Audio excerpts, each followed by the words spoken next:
Terry and I take an early morning walk to check on the progress of the new road leading to the beach from our house. And later in the day, we head to Jeff Pirate's Cove for a beach party and a double bonfire. But before we get to all that, I have a quick message from our sponsor, me.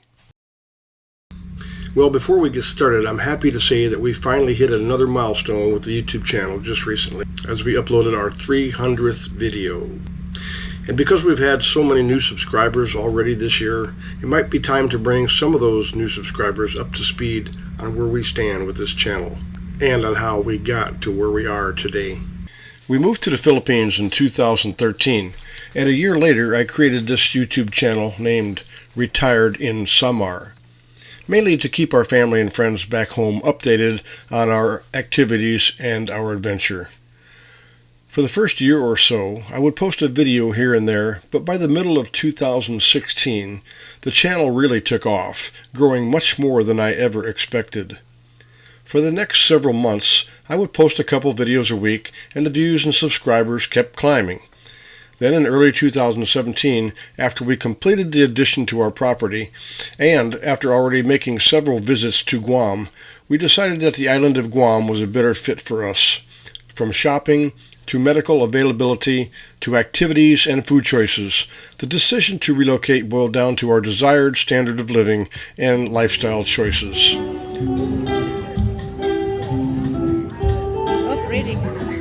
For me, it provided many activities that simply did not exist in Samar. Golf, bowling, racquetball,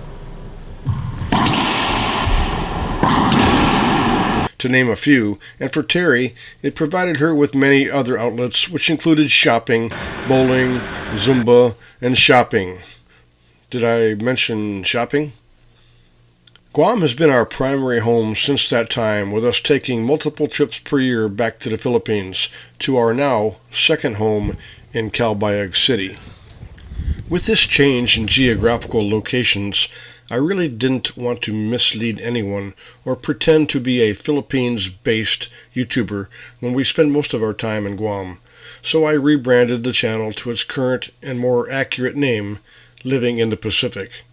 If I learned anything from rebranding a new channel during a period of sustained growth, it's that it certainly does not help in keeping the momentum going, as you can see in this chart. It was like driving into a muddy ditch that took a lot of time and energy to escape from. Some days I feel like we are still making some progress at least. Oh well, all that aside, we keep moving forward as a channel, with the main goal to inspire others to follow their dreams and to live and enjoy life. We promote the idea of a tropical island lifestyle in the part of the world we know as Southeast Asia. From Guam to the Philippines, and with all the big differences aside, we still experience the cultural similarities that we have grown accustomed to in both locations. So to everyone watching, we say thank you for coming to our channel, and we appreciate your views, your likes, and your comments. I am now also doing more short-form content on Facebook, Instagram, and TikTok for anyone that might be interested.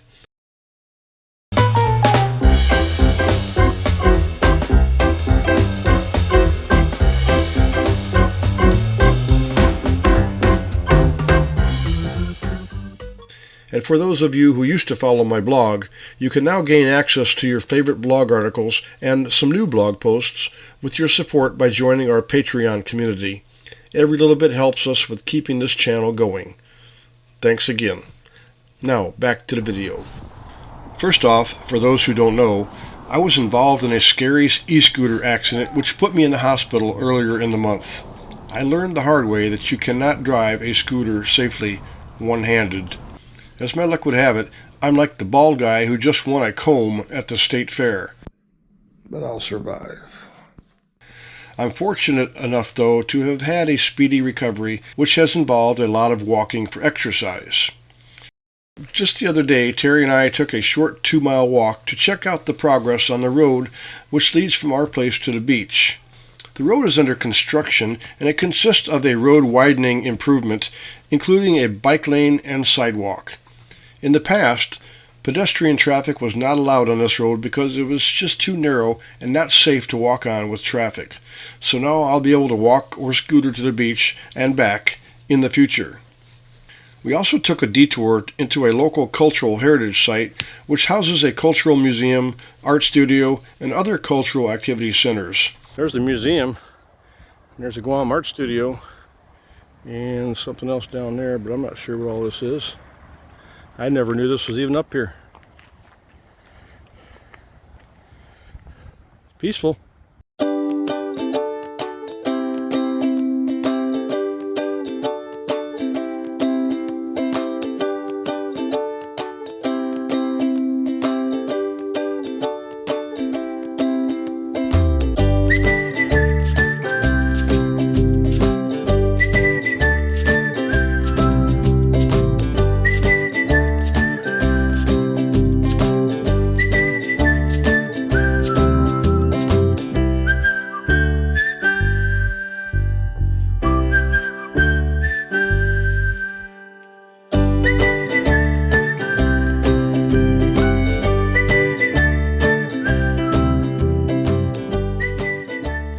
After enjoying the flora and the scenery, we happened upon an abandoned hula hoop.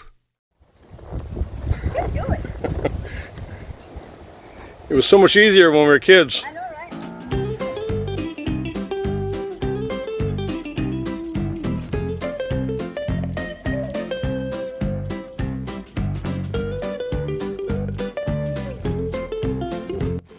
She's looking for a yellow one. There they are.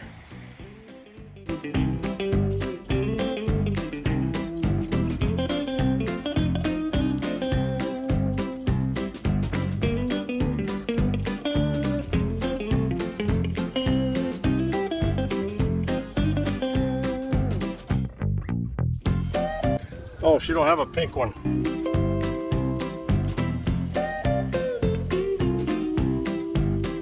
This is how you kill two birds with one stone. Go for a walk, burn some calories, brighten up the house. After about a 2-mile walk, we headed back to the house to get some things done before we headed out later in the day to a beach bonfire party. When we left the house, it began raining, and it rained the entire 25-minute trip to the other side of the island until just before we got to Pirates Cove, and then it stopped. Thankfully, it didn't rain there at all, and it was good for, well, it was good for the bonfire. The location of the beach party was at Jeff's Pirates Cove on the far eastern side of the island. Our trips there for lunch or relaxation never disappoint, and this day would be no different. The party we were attending was actually with a group of like-minded people that we met during the protest that we involved ourselves in early in the pandemic. They have been friends ever since. Jeff, the captain pirate, had his crew ready to twin bonfires, and he set up a private spot for us on the beach. Throw in some good food and refreshments, and it's everything we could hope for to enjoy good company and a great time. Thank you, Captain Pirate Jeff, and to all those who helped organize this event.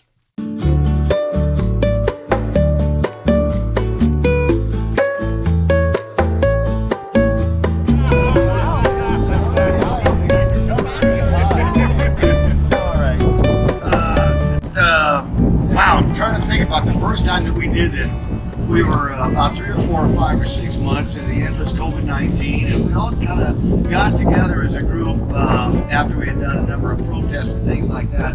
But it occurred to me how special it was that we all had one thing amongst us in common. It was crazy enough as it was, the radio station. Bob Klinsky and myself, and I thought how special that kind of thing was. It doesn't happen for everybody in the radio business, and it has not really ever, I think, happened here on Guam. I can't tell you how delighted I was that it did, and how delighted I am that here we are 2-3 years after it's happened, that we're all still together. I think that's even more special. We all survived a great pandemic.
think it's time to go for another walk. I think so.